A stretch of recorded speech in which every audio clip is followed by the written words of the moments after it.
Hey guys, this is Katie Harrell, registered dietitian nutritionist, and you're listening to the Dark Blue Nutrition podcast.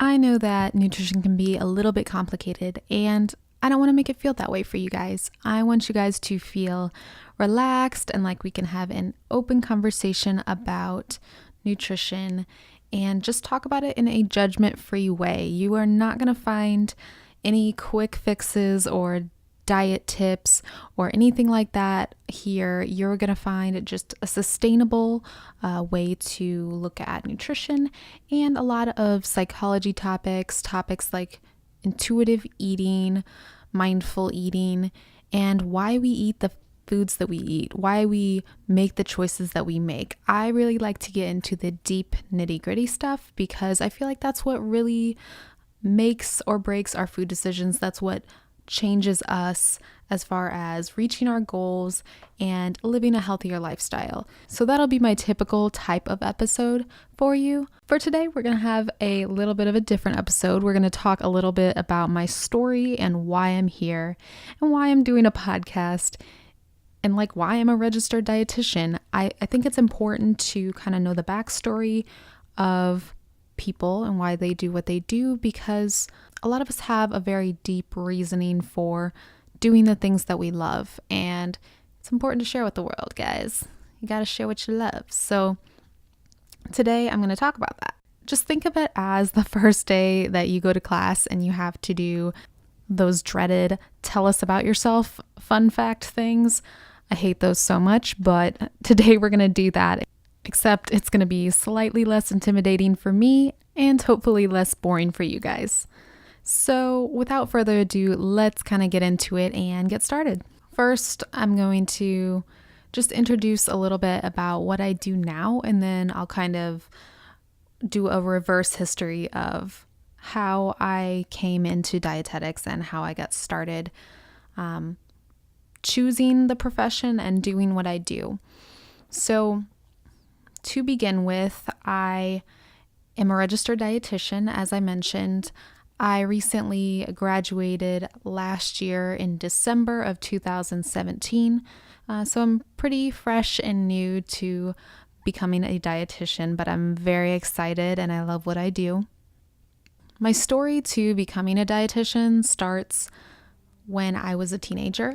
I never really felt like I had a negative relationship with food as a child, but my negative relationship with food really began when I was a teen. I had very, very low self-esteem and I didn't like the way my body was. Obviously, we're all changing when we're teens and we all have things that we don't like. I had frizzy hair, acne, my hormones were kind of out of whack, and I felt like I was chubby kind of in comparison to some of my friends. And at the time, I was surrounding myself with people that were not good for me and were not treating me very nicely. So it kind of exacerbated my self-esteem issues. So not to blame anything on anyone else, of course, ultimately it is your decision to feel the way you feel about yourself. But with my low self-esteem to begin with, I was easily torn down by negative people in my life. So one thing led to another, and I spiraled into an eating disorder after lots of, wear and tear on my self-esteem. And it was not a good time in my life. I'm not gonna try to sugarcoat it. I don't want to go into heavy details with the eating disorder side of things because I don't want to be triggering. My point is to just share this with you so you know that you may not be alone in this. I know that I'm definitely not the only person out there that has dealt with an eating disorder, has dealt with body image issues. Whether or not you're in the profession of dietetics or whether, you have any type of job out there, so many men and women have dealt with eating disorders. And I think like the percentage of people that have an eating disorder out there is so low. And I think the statistics are, I don't even think they matter, honestly, because I don't think that everyone gets treated for an eating disorder. I know I didn't. officially get treated. I saw a therapist and everything like that, but I was never formally treated at a hospital, whether it was inpatient or outpatient. So I don't think there's an accurate way to really track how many people deal with these type of issues. But, aside from that, I dealt with what I would consider to be kind of an orthorexic tendency. I was very obsessive and restrictive with my foods, and I would constantly log my calories and obsess over having a certain amount of calories, and my whole life would come crumbling down if I didn't meet the calories that I wanted to that day. It was very destructive, very hard, very, very hard time in my life. And I was doing crazy things that I would never even think of doing in my right mind. I definitely think that people think that eating disorders, if they are naive to what an eating disorder is, people think that it's all about food and all about body image. And for me, part of it was body image, but it definitely wasn't entirely body image. It was a lot about control. I think I was in a point in my life where I felt like things were spiraling out of control, and I didn't know what to do, and I didn't know what I could control, except for food. And so I wanted to control how others saw me. I wanted to be pretty, and I wanted to control something. And so that something turned out to be food. And so, I got myself into quite a mess with that. And, my friends were concerned. My family was concerned. The school counselor was concerned, but I didn't really see a problem for a long time. I kind of thought that my intentions were only good and that it wasn't an issue. And that's kind of, the epitome of having sort of an addiction to something, is that you don't see it as a problem. And so I would hear compliments.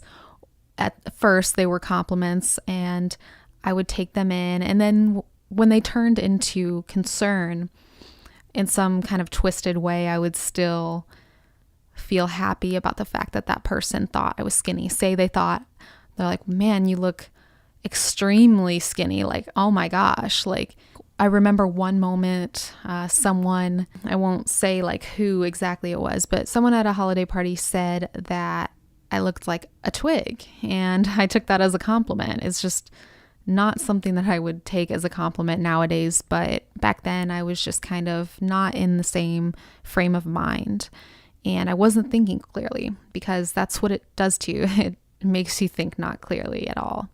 So, fast forward to kind of the it lasted about, I would say, 1.5 to 2 years. That was about the duration of start to finish of me developing eating disorder tendencies and then getting out of them. But fast forward to the day that I decided that enough was enough.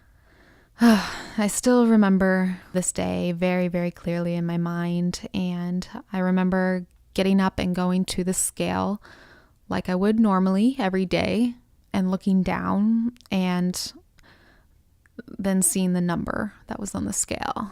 I won't give the details to the exact number because that's irrelevant here, but I get chills thinking about it today, because it was such a profound moment in my life, because then my life changed. But I just started crying and crying in the bathroom. I thought to myself, I was like, if you continue down this road, you're going to die. You're going to kill yourself. And that thought scared the shit out of me. It scared me so bad. I didn't want to die.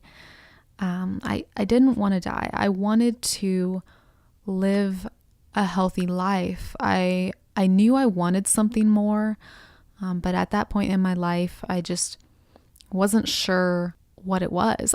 When I was dealing with my eating disorder, I wasn't sure what it was. And eventually I got to that point of realizing that I wanted more and I deserved more and that I didn't want to die. And literally from that moment on, I said, enough is enough.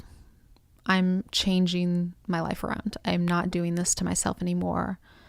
I'm not punishing myself anymore. And so I studied and studied on my own and got nutrition books. I got well-researched articles online on how to treat your body right and how to do body positive things. And it was definitely not a overnight transformation by any means. It took me quite a while to get out of my old mindsets, and I don't want to pretend like it just happened instantaneously.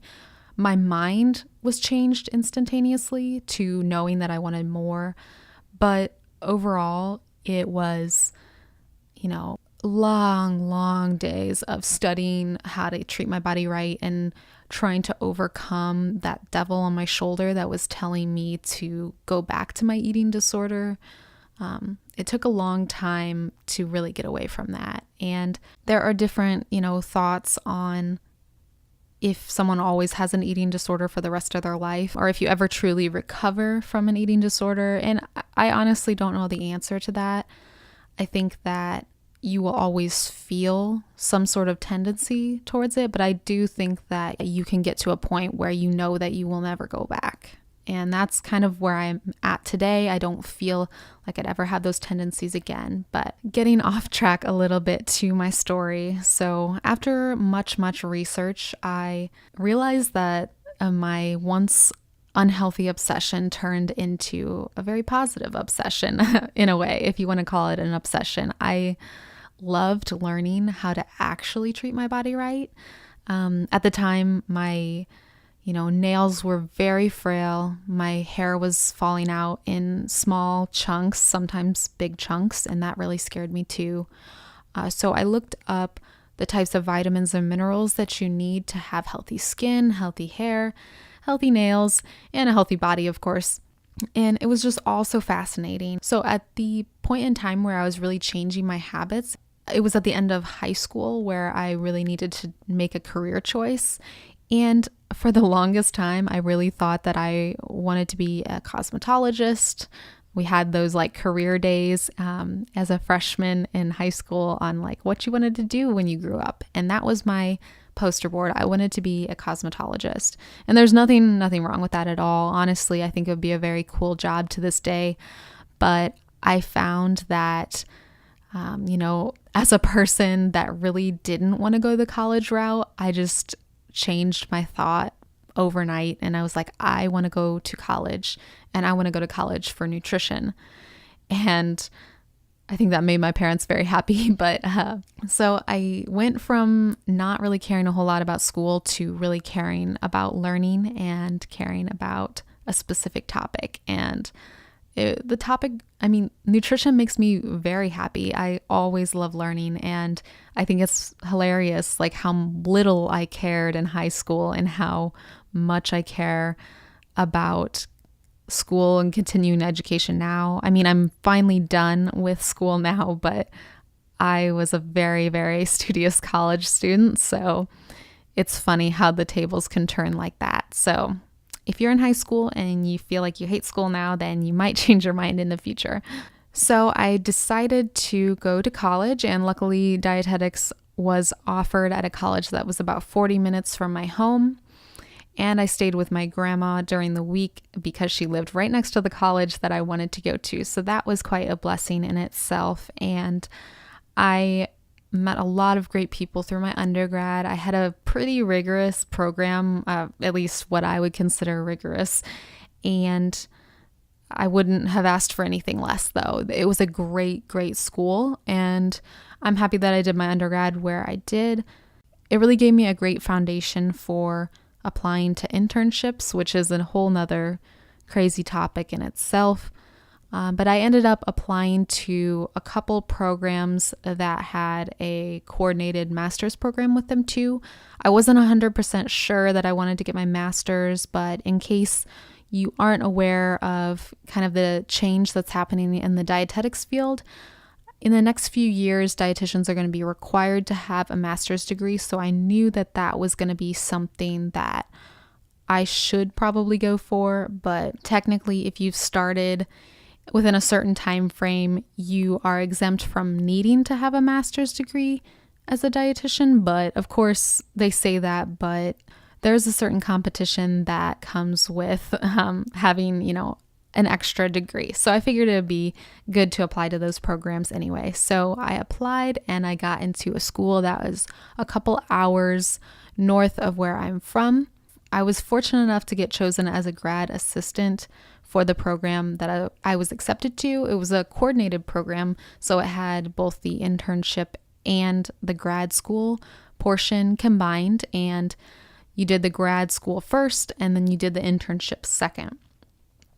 So as I was a grad student, I was working as a GA in the food and nutrition lab, and so I got to teach a class full of college students, which was quite an experience in itself. I wouldn't consider myself to be the best schoolroom teacher, but I had fun with it. I'm surprised with how much fun I had with it, but it definitely came with its struggles too. But it was a great thing because I got my tuition paid for and I also got to make some sort of income as a student, which a lot of interns don't get the opportunity to do. So I'm very blessed with that, to have had that in my life. And it was something that was very flexible. If you were feeling overwhelmed, the professors really worked with you, and I never felt too overwhelmed as a GA personally, but everyone has their own experience with that. But I definitely encourage you, if you're a dietetic student, to look for internships with those types of opportunities so you can save money, because that was very, very important to me. So that said, it sounds all happy and cheery. I did have a hard time at the end of grad school and during my internship. I won't lie to you. I struggled a lot with anxiety and depression. Anxiety is something that I've always had and always known that I kind of had to deal with it. I'm an anxious person, and that's just me at my natural state. I worry about things. I worry about the future. But depression was something that was definitely new to me. I don't know why exactly I felt it, but I just had these moments where I didn't want to get out of bed. I didn't want to start my day. And I say these things like they're very classic depression symptoms, but I wouldn't say that it stopped me from doing what I needed to do. And I don't know if anyone would exactly notice unless they knew me personally and they asked me how I was doing and I told them. And I think that's kind of what they call high functioning depression, from what I understand. So it's a struggle because I feel like the world doesn't see that you're struggling. And then that further ingrains the fact that you're alone in this and that you feel alone in it. You might not be alone, but, feeling like others don't see you for how you're actually feeling or don't understand the emotions that you're going through right now can be very lonely. It can feel very, very lonely. During my internship portion, I did not get paid, so I kind of had to write off my savings, so that was fun, nothing more fun than working 40 hours a week and not getting paid for it, and then also doing homework at night. But nonetheless, I definitely got through, and I'm proud to say I got through. I do think it was a learning experience, and I'm so, so thankful for all the preceptors that I had, all the mentors that I had, and the people that I was able to observe during my internship. I couldn't be more grateful for the hospital that I worked at and for the people that I met during that time. They definitely are people that I would consider to be lifelong friends, and I think that just goes to show that everything does happen for a reason. I know that there were a lot of negative emotions that I associated with the end of grad school and with my internship, but I don't think it was necessarily the internship itself. It was more so just feeling beaten down after the end of the day, not getting paid for it, and just feeling like what I was doing was never enough. And that could have been brought on specifically by myself, but either way, does not take away from the fact that it was so, so difficult. But I'm glad that I overcame that part, because then the next step after that was then the next step was getting my RD exam finished. And during that time, I just focused on studying, and I worked in the kitchen that I interned at so I could just make some money while I was studying. And that helped me out a lot. And then in March of 2018, I took my registered dietitian exam and passed and officially became a registered dietitian. So that is kind of my story from point A to point B. It was a very long process. It took me about a total of 7 years to get through all of that. And I did take a little bit extra long in undergrad just because of weird transfer credit stuff. So it took me a little bit extra. It would have been about 6 years total for the average person going the average quote unquote route. But yeah, nonetheless, it's a long process, but totally worth it if you know that you love nutrition.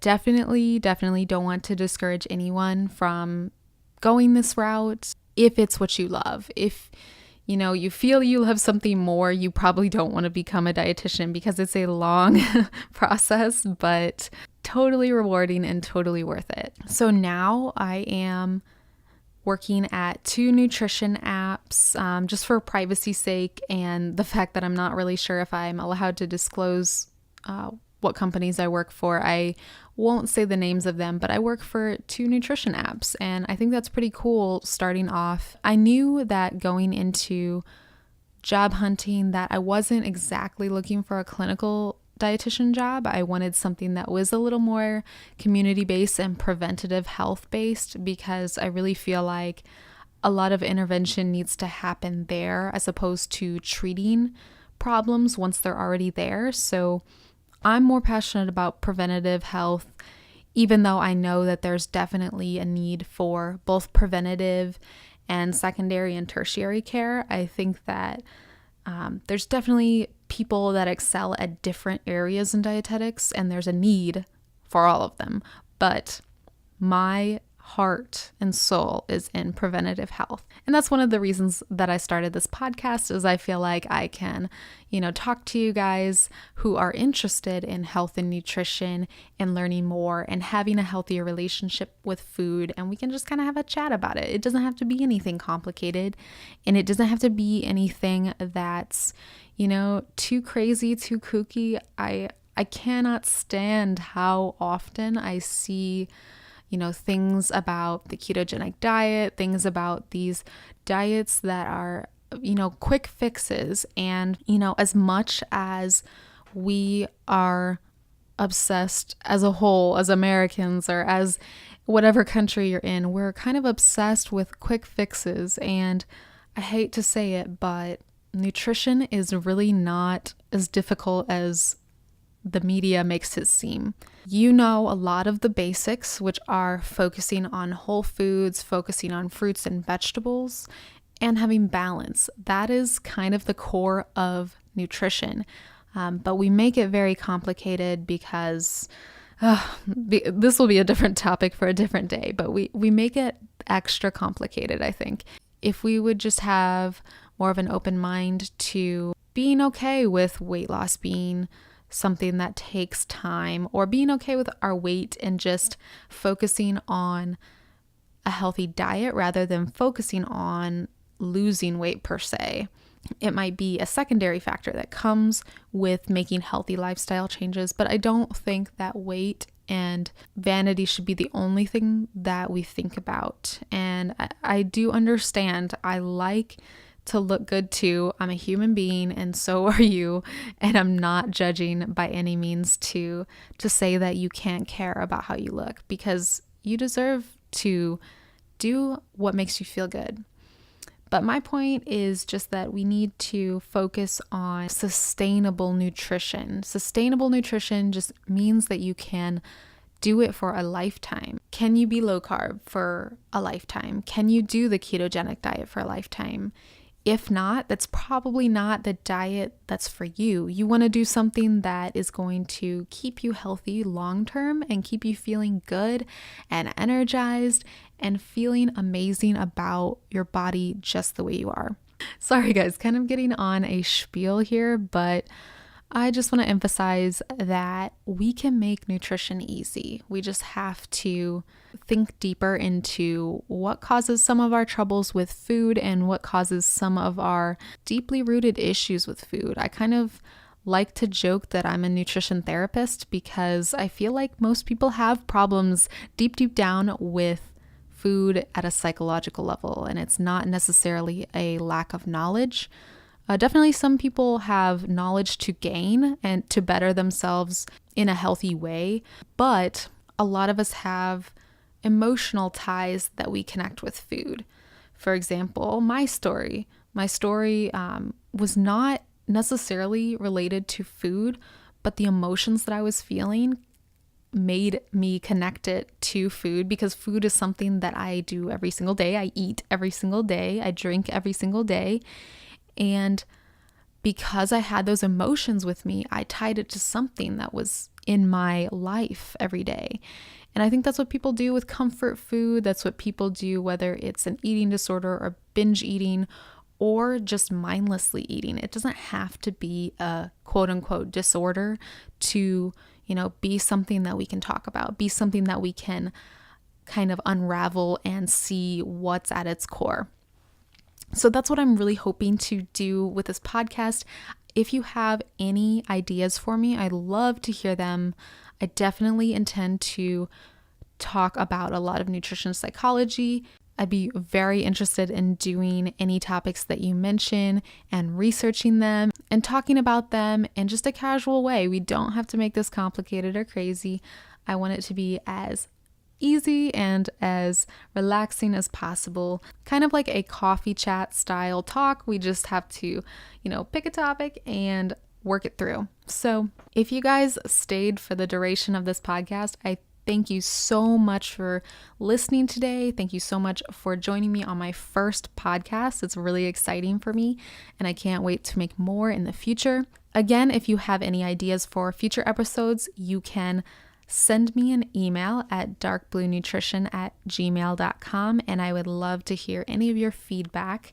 Thank you for listening to the Dark Blue Nutrition podcast, and I can't wait to talk to you guys next time. Talk to you guys next time.